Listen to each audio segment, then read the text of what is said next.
Maharashtra superfast news चॅनलमध्ये आपले सहर्ष स्वागत आहे। खास सत्याची ठार लेखणीची महाराष्ट्रातील ताज्या आणि वेगवान बातम्या पाहण्यासाठी आपल्या हक्काचे चॅनल शेअर करा, लाईक करा आणि सबस्क्राइब करा। धन्यवाद। वाढवण बंदराविरोधात एल्गार, रश्मिताताई पोपेटा आणि रायगडच्या 124 गाव संघर्ष समितीचे सरचिटणीस रुपेश पाटील यांच्या समितीच्या वतीने आंदोलनाला ऐतिहासिक पाठिंबा। केंद्र आणि राज्य सरकारच्या महत्त्वाकांक्षी वाढवण बंदर प्रकल्पाविरोधातील भूमिपुत्रांचा लढा आता केवळ पालघर किंवा डहाणूपुरता मर्यादित राहिलेला नाही। या आंदोलनाला आता संपूर्ण कोकण किनारपट्टी, नवी मुंबई आणि रायगडमधील प्रमुख जनआंदोलनाची साथ मिळाली असून या लढ्याने आता अत्यंत तीव्र व व्यापक राज्यव्यापी स्वरूप धारण केले आहे।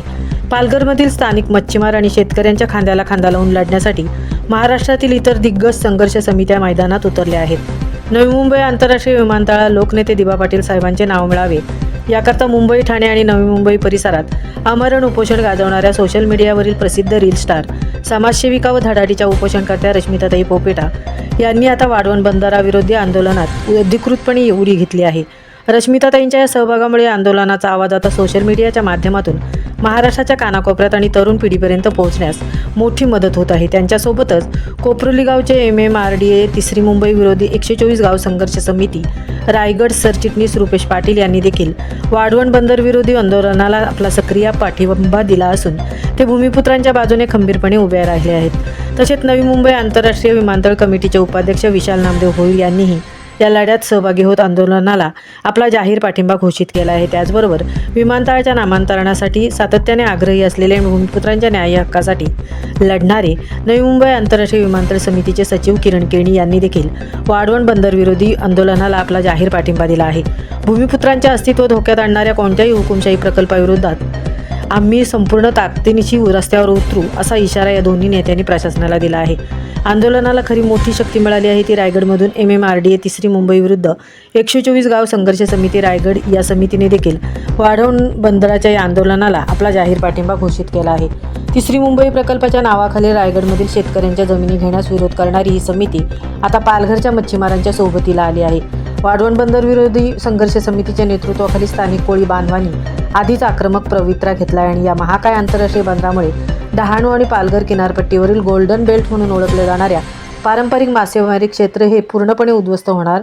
तसेच हजारो एकर समुद्रामध्ये भराव घातल्यामुळे किनाऱ्यावरील गावांना पुराचा धोका निर्माण होईल। तसेच या प्रकल्पाच्या इतर कामांसाठी लाखो झाडांची कत्तल होणार आणि त्यासाठी ही भीती पर्यावरण प्रेमींनी व्यक्त केली आहे। त्यामुळे लाखो मच्छीमार आणि शेतकऱ्यांवर उपासमारीची वेळ येईल असा आरोप स्थानिकांचा आहे। पालघरचे मच्छीमार, नवी मुंबई विमानतळ नामकरण आंदोलन आणि रायगडचे शेतकरी एकत्र आल्यामुळे भूमिपुत्रांची एक मोठी अभेद्य फळी निर्माण झाली आहे। यापूर्वी मुंबईतील आझाद मैदानावर भव्य मोर्चा काढल्यानंतर आता सर्व समित्यांनी एकत्र येऊन स्थानिक पातळीवर आंदोलन अधिक तीव्र करण्याचा निर्णय घेतला आहे। महाराष्ट्र सुपरफास्टसाठी तृप्ती होईल पुरा। त्या सरकारने सरकारच्या बापाला मान्य करावे लागतील, मान्य करावं लागतील त्यांना।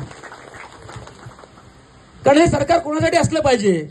अरे जनतेचं सेवक म्हणून तुम्ही काम करायला पाहिजे।